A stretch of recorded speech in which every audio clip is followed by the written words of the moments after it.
이 땅에는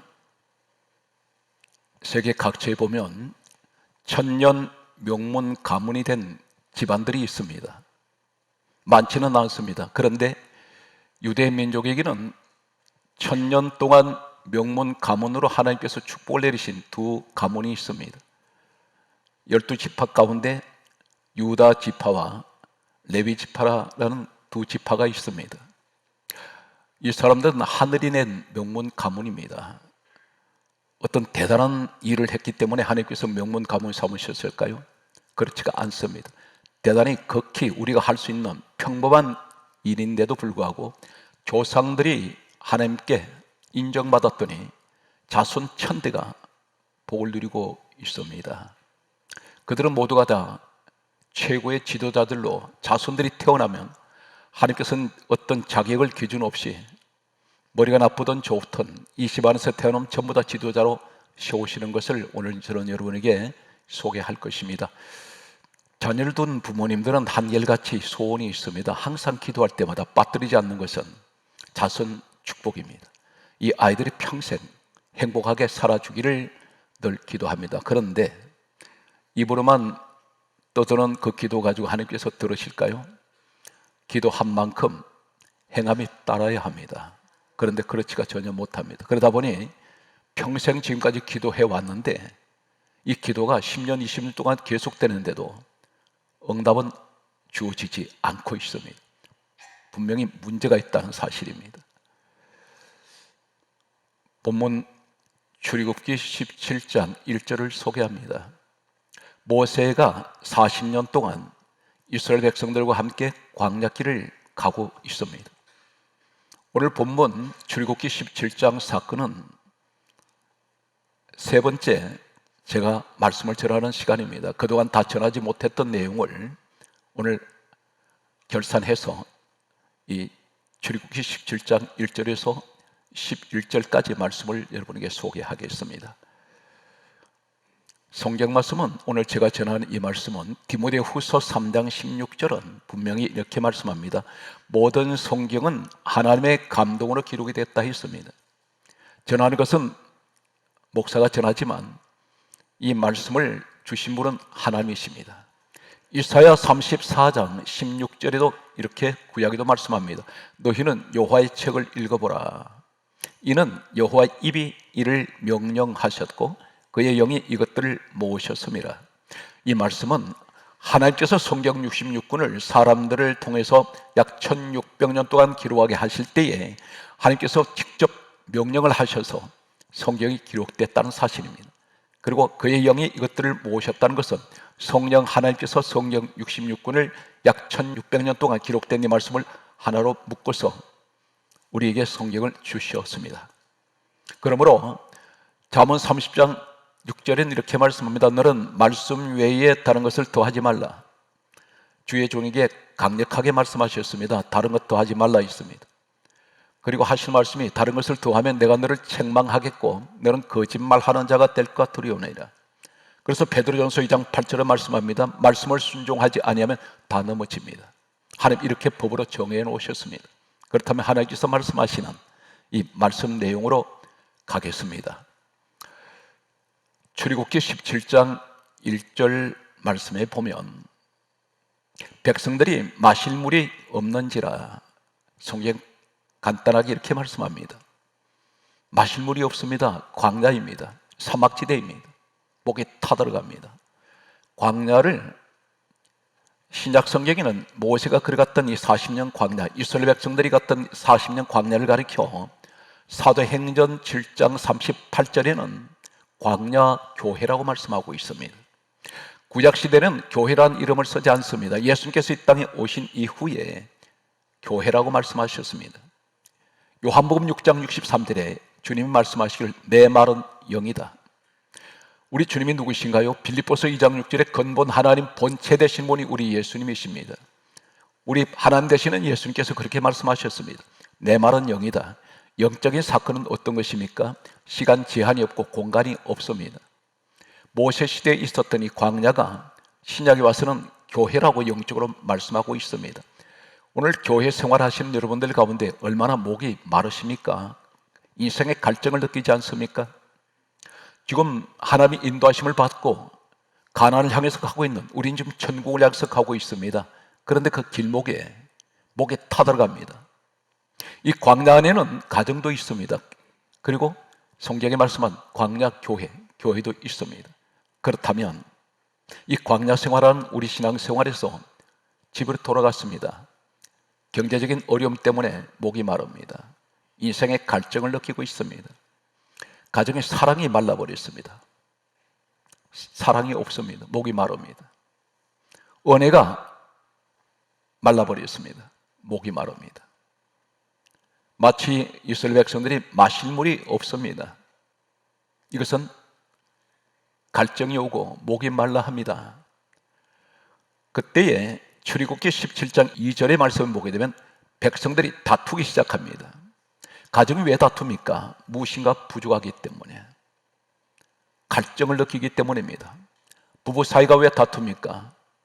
무엇인가는 목마른 것이 있기 때문입니다. 갈증이 있기 때문입니다. 경제적인 여러 가지 어려움이 있습니다. 질병에 대한 어려움이 있습니다. 사람이 몸이 아프면 반드시 말라갑니다. 이런 사회에서 우리가 겪는 여러 가지 목마름이 있습니다.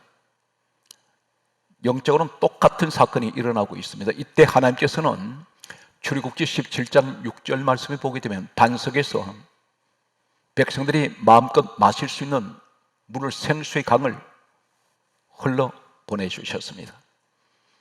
갈증이 없어졌습니다.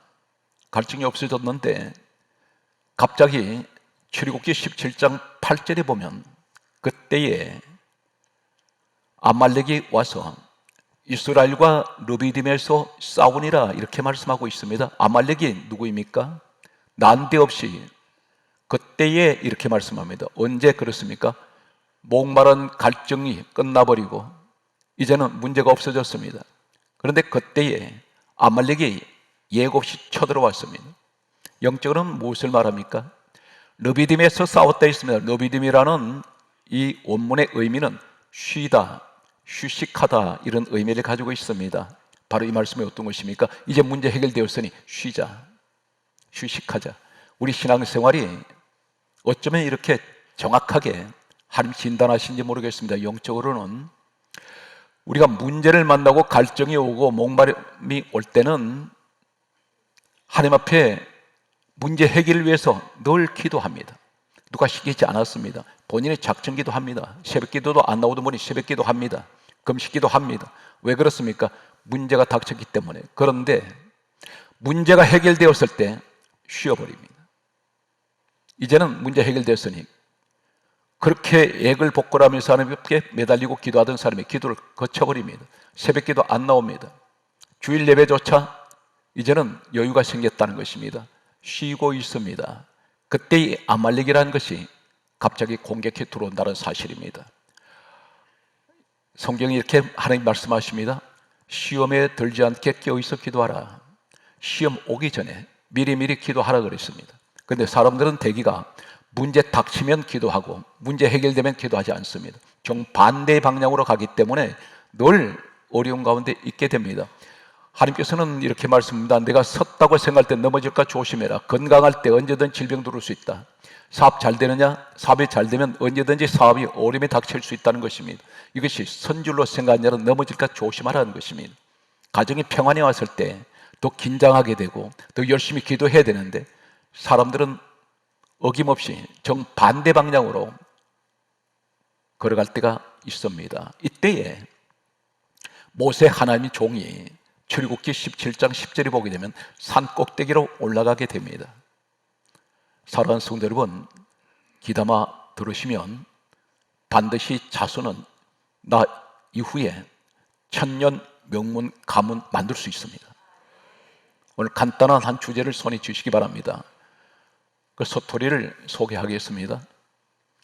모세가 출애굽기 17장 10절에 산 꼭대기로 올라갔습니다. 그리고 출애굽기 17장 11절에 두 손을 들면 이스라엘이 산 아래에서 이기고 두 손이 내려오면 아말렉이 이겼습니다.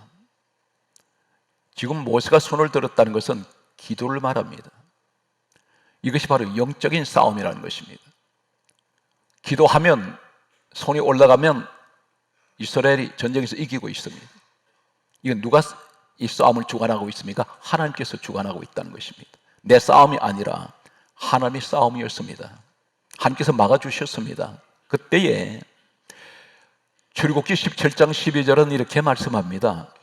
모세의 손이 피곤해서 내려옵니다. 올라가질 못합니다. 이때 12절 말씀에는 옆에 있던 아론과 훌이란 두 사람이 모세의 손을 양편에서 붙잡아 올렸습니다. 성경에 이렇게 강조합니다. 해가 지도록 손이 내려오지 아니한지라.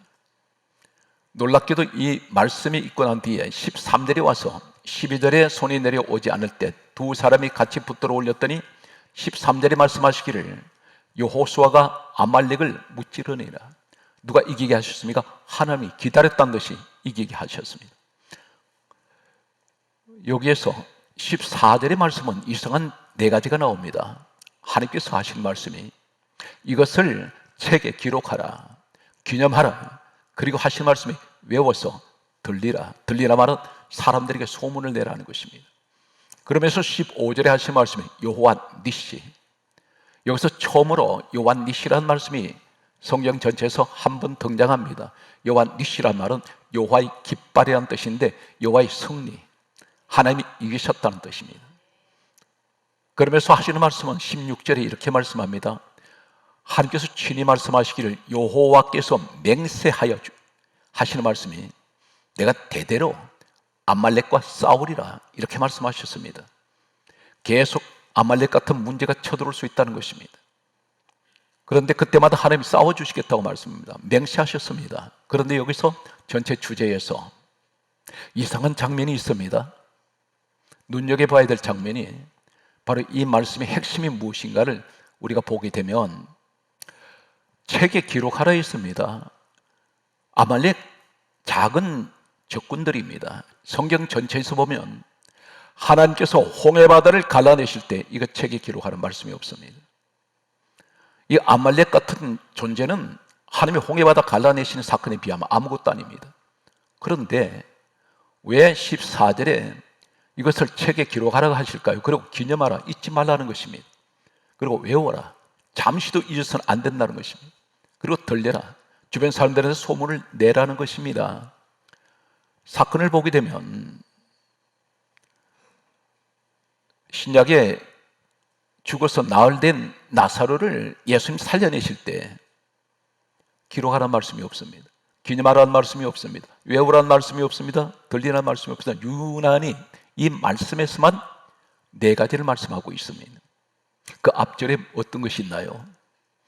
모세 하나님의 종이 힘들어할 때 아론 훌이 양편에서 발붙들어 올려주었다는 사실입니다.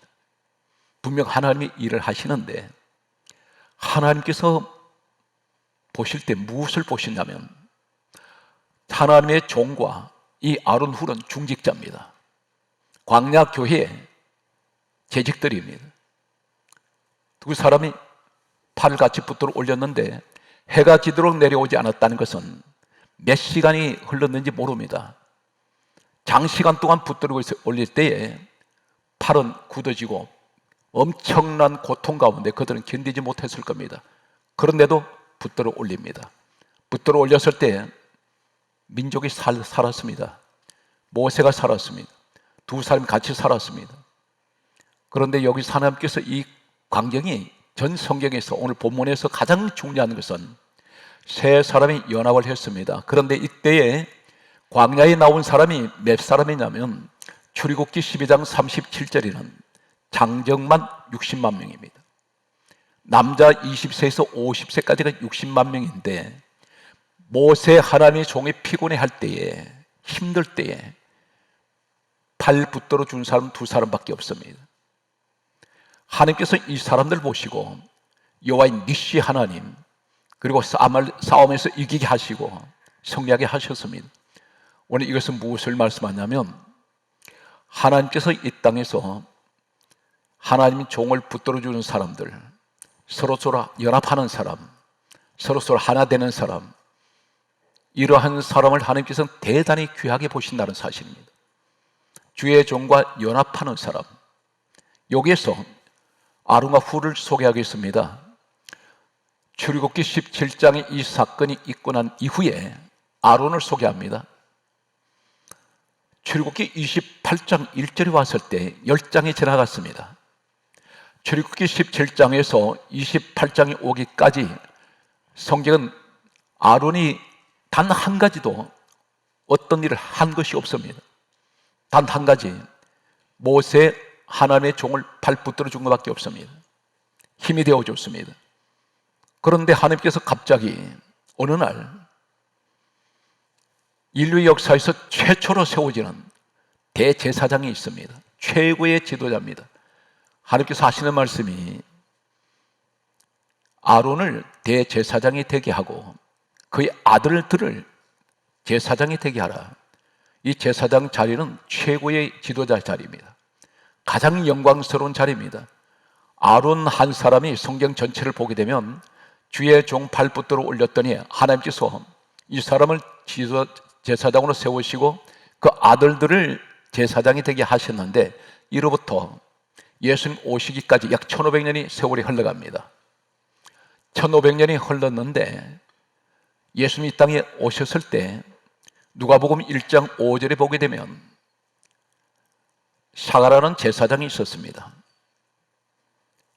아론을 제사장으로 세우시고 난 이후에 1500년이 흘렀습니다. 그런데 누가복음 1장 5절에 사가라는 제사장이 있는데 이 제사장의 아내가 성경에 여자 나이 이름을 기록합니다. 엘리사벳. 이 엘리사벳을 가리켜 아론의 자손이었더라.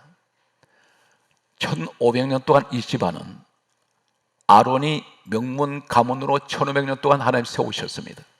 이 집안은 약 1500년 동안 명문 가문됩니다. 어디서 시작됩니까? 아론의 집안의 시작은 아론부터 시작이 되는데 아론이 그 집안의 시조입니다. 이 사람이 주의 종 발붙들어 올려준 것 우리가 생각할 땐 대단한 것 같지가 않습니다. 그런데 한마디로 말해서 주의 종과 연합을 하고 힘이 되어주고 옆에서 도와줄 때 하나님 이것은 굉장한 사건으로 보고 있다는 것입니다. 여기서 아론의 후손 1500년 후에 태어난 후손이 누구냐면 세례 요한입니다. 이 세례 요한이 바로 아론의 자손입니다. 그 어머니가 세례 요한의 어머니가 아론의 자손이 엘리사벳입니다. 명문 가문 만들었습니다. 하나님께서 세우신 이 명문 가문 그것은 주의 종과 연합을 하는 사람을 통해서 하나님 이것을 기억하시고 기록하라, 기념하라, 외워라, 들려라. 여러분 가운데 때로는 목사를 볼 때 잘못한 부분들이 보입니다. 기억하십시오. 목사는 신은 아닙니다. 그런데 무엇인가 흠이 보이거나 목사도 실수합니다. 그럼 이런 것을 대개가 지적을 하거나 문제를 가지고 떠들고 싸울 때에 하나님은 기뻐하지 않습니다. 단 한 가지, 하나님께 기도하십시오. 그리고 그 종에 대해서 잘잘못을 전부 하나님께 고해 바치시기 바랍니다. 기도하시면 하나님 방법으로 해결하십니다. 내 방법으로 하지 마십시오. 그러면 교회는 찢어집니다. 왜 그러냐면 하나님이 교회 하나 세우시는데 우리는 모르고 있습니다. 얼마나 오랫동안 준비하셨는지 모릅니다. 성도 한 사람 교회에 오기까지 하나님은 엄청난 수고를 하셨습니다. 눈에 보이지 않는. 그런데 에베소서 1장 23절에 교회는 주님 몸이라고 있습니다. 교회를 찢어버릴 수가 있습니다. 성도를 시험 들게 할 수가 있습니다. 내가 정의의 사도가 되어서 교회를 지적을 하고 문제 일으킬 때 교회는 하나님의 몸은 찢어집니다. 하나님 이것을 절대 원치 않습니다. 단 한 가지 강조합니다. 주의 종이 무엇을 잘못했거나 이것이 아니라고 할 때는 하나님 앞에 낱낱이 기도하셔야 됩니다. 그래서 하나님 방법으로 하나님 해결해 주십시오 할 때 하나님께서는 아무도 마음 상하지 않게 하나님께서 교회에 다치지 않고 성도들에게 시험 들지 않게 하셔서 교회를 하나님께서는 지켜주실 것입니다. 성경 말씀을 소개합니다. 훌이라는 사람이 있습니다. 훌이 무슨 대단한 일을 한 아무것도 없습니다. 성경에 이름이 두세 번밖에는 나오지 않습니다. 그런데 훌이 아론과 마찬가지로 손을 붙들어 주었습니다. 그런데 이 땅에 최초로 하나님 집을 지을 때에 성막을 짓게 됩니다. 성막을 아무도 지어본 적이 없습니다. 이 성막 안에는 수십 가지 성물이 있습니다. 그런데 너무나 하나님께서는 까다롭게 전부 사이즈를 말씀하시고 세밀하게 간섭을 하셨습니다. 그런데 이것을 구경한 사람도 없고 그 당시 사진 기술도 없고 어떤 설교대가 없습니다. 모세가 시내산에서 하나님 만나 뵀을 때에 성막을 지으라고 말씀하셨습니다. 그때 하나님께서는 출애굽기 31장 1절에서 3절에 보게 되면 모세에게 이렇게 말씀합니다. 성막을 누가 짓느냐면 60만 명 가운데 한 명을 스카웃을 하시는데 너는 유다 지파 훌의 손자 붓살레를 지명하여 불러라 말씀하십니다. 이 사람은 성막 구경도 한 적 없습니다. 성막을 만들려면 제사장 모자를 만들어야 되고 제사장 복을 만들어야 됩니다. 그런데 여기에 수를 놓아야 됩니다. 번제단을 만들 때 조각목이라는 나무를 짜야 합니다. 목수일을 해야 됩니다. 그리고 여기에 노소로 쌓아야 합니다. 대장장이 일을 해야 됩니다. 금촛대를 만들어야 됩니다. 금촛대를 만들면서 살구나무 형상으로 만들어야 됩니다. 7줄기로 만들어야 됩니다. 이것은 금속 공예가가 해야 됩니다. 누가 이렇게 다양한 기술을 가지고 있을까요? 아무도 그렇게 할 수가 없습니다. 그런데 하나님께서는 부살레를 부르시더니 손자를 불렀습니다. 하시는 말씀이 출애굽기 31장 2절에서 3절에 보게 되면 여호와 영을 충만하게 하시고 지혜를 주시고 총명을 주시고 지식을 주시고 여러 가지 재주, 은사를 주셨더니 성경 단 한 번도 1.5차 없이 정확하게 하나님 기뻐하신 대로 다 만들어냅니다. 이것이 누구에게 주신 축복인지 아십니까? 조상 훌의 할아버지 때문에 그 손자가 이 복을 받았다는 사실입니다. 이 땅에 최초로 하나님 집을 지을 때에 그 집을 지었던 사람이 바로 훌의 손자 붓살렐입니다. 그런데 이 유다 지파라고 말씀하고 있습니다. 이 집안에서 누가 왔나요? 다윗 왕이 태어납니다. 다윗 왕으로부터 시작되는 이 왕족 가문은 천년 세월이 지나가면서 왕의 가문이 됩니다. 명문 가문입니다. 여기에 누가 오셨습니까? 예수님께서 유다 혈통으로 오셨습니다. 이 두 집안은 최고의 명문 가문입니다. 어디부터 출발되고 있을까요? 왕의 명문 가문 되는 사람은 벌써 이 집안에 하는 모습이 다르다는 사실입니다. 한 가지, 주의 종과 연합을 하고 주의 종과 하나가 되었을 때 교회는 천국이 될 수가 있습니다. 오늘 성경 말씀을 소개합니다. 성경이 이렇게 강조합니다. 말라기 3장 16절에 우리가 하나님을 경외하고 그의 이름을 존중하면 어떤 일이 생길까요? 성경이 이렇게 말씀하고 있습니다. 말라기 3장 16절에 이렇게 말씀합니다.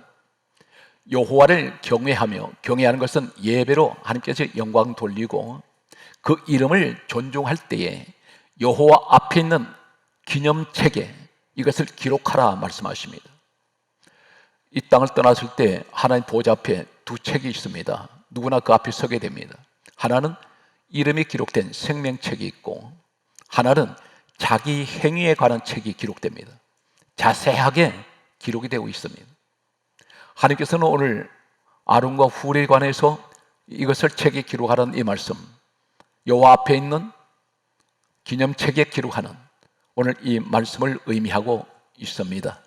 역대하 36장 16절을 소개합니다. 사랑하는 성도 여러분, 반드시 기억하시면 좋겠습니다. 성경 강조하기를 백성이 여호와의 사신을 비웃고 말씀을 멸시하고 선지자 하나님 족을 욕을 하면 하나님의 진노가 백성에게 미쳐서 회복할 수 없게 만든다 했습니다. 이것은 무엇입니까? 목사 한 분에게는, 주의 종 한 사람에게는 수백 명, 수천 명, 수만 명의 영혼이 달려 있습니다. 나는 개인이 혼자입니다. 그런데 하나님께서 세우신 주의 종과 다투거나 비웃거나 말씀을 멸시하거나 주의 종을 욕을 하면 하나님이 진노하신다 했습니다. 진노하시면 회복이 되지 않습니다. 갈라디아 6장 6절은 이렇게 말씀합니다. 우리에게 하시는 말씀은 가르침을 받는 자는 말씀을 가르치는 자와 모든 좋은 것을 함께 하라, 그렇게 말씀하셨습니다. 가르침을 받는 성도, 말씀을 가르치는 주의 종과 모든 좋은 것을 함께 하라 말씀하셨습니다. 히브리서 13장 17절은 이렇게 말씀합니다. 너희를 인도하는 자들에게 순종하고 복종하라. 즐거움으로 이것을 하게 하고 근심으로 하게 하지 말라. 그렇지 아니하면 너희에게 유익이 없느니라. 아무 도움이 되지 않는다는 것입니다. 바울이라는 사람이 있습니다. 고린도 후서 12장 7절에 보게 되면 예수님께서 이 사람을 자고하지 않게 하기 위해, 교만하지 않게 하기 위해서, 혈기내지 않게 하기 위해서, 자기 자랑하지 못하도록 하시기 위해서 크게 쓰시는데 육체 가시를 넣어 놓았습니다. 이것이 질병입니다. 학설에는, 학자들은 세 가지 학설이 있습니다. 만성 두통, 그리고 만성 안질병, 또 한 가지가 가장 유력한 학설은 간질병입니다. 만성 두통, 항상 머리가 아픕니다. 만성 안질이 있습니다. 늘 눈이 시력이 좋지가 않습니다. 그런데 갈라디아 4장 14절에서 15절을 보면 간질병이라는 학설이 가장 유력한 것을 이해를 할 수가 있습니다. 갈라디아 4장 14절에서 15절에 14절에 이렇게 말씀합니다. 바울이 갈라디아 성도들에게 이렇게 말합니다. 너희를 시험하는 것이 내 육체에 있어대. 사람들을 볼 때 바울 보면 시험에 들어버립니다. 그것이 자신이 육체에 있다는 것입니다. 그런데 하는 말이 이렇게 말합니다. 그런데도 당신들은 나를 업신여기지 아니하고 나를 버리지도 아니하고 오직 나를 하나님의 천사같이 그리스도 예수님같이 영접하였다 그랬습니다. 그러면서 15절에 하는 말이 내가 원했다면 너희들 눈이라도 빼서 나에게 주었으리라. 대단한 사람들입니다. 갈라디아 교회가 이래서 바울 목회사에게 갈라디아 교회 성도가 가장 헌신적으로 바울을 선교를 도왔던 사람으로 알려져 있습니다. 항상 서로서로 격려해주고 서로 하나 되셔서 명문 가문되는 이 축복이 여러분과 함께 하시기를 주의 손으로 축원합니다.